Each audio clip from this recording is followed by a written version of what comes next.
9 February रोजी सेलू येथून 2 मित्रांसोबत निघून गेलेल्या अनिकेत बळवंत शेरे यांची माहिती देणाऱ्यास देणार 1 लाखाचे बक्षीस। संपर्क निकिता शेरे, सेलू, जिल्हा परभणी।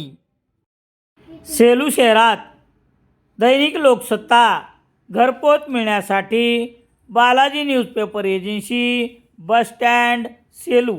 सेलू तालुक्यात जिल्हा परिषद आणि पंचायत समितीच्या निवडणुकीसाठी 7 फेब्रुवारी रोजी मतदान झाले। जिल्हा परिषदेच्या 5 सर्कलसाठी आणि पंचायत समितीच्या 10 गणासाठी उभ्या असलेल्या उमेदवारासाठी कार्यकर्त्यांनी घेतलेल्या मोठ्या परिश्रमामुळे तालुक्यात मोठ्या टक्केवारीकडे मतदानाचा आकडा पोहोचला आहे। भाजपा, राष्ट्रवादी काँग्रेस आणि शिवसेना पक्षाच्या उमेदवारांनी विजय मिळविण्यासाठी लागणाऱ्या सर्व उपक्रमात सढळ हाताने सहकार्य केल्याने तुमचाच विजय होणार या मतदाराच्या हसतमुखाने दिलेल्या कौलाने हुरळून गेलेल्या उमेदवाराचे ठीक आहे। पण आता निकाल प्रत्यक्षात सोमवार 9 फेब्रुवारी रोजी लागणार आहे, तेव्हा गुलालाचे मानकरी कोण ठरणार?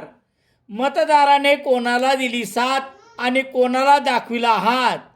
मतदारांना मिळालेल्या आणि उमेदवारांनी वाटलेल्या पैसे यात कोणत्या उमेदवाराचे कसे मूल्यमापन केले हे निकालानंतरच ठरणार आहे।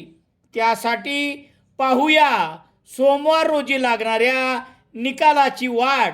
तूर्त सर्व उमेदवारांना हार्दिक शुभेच्छा।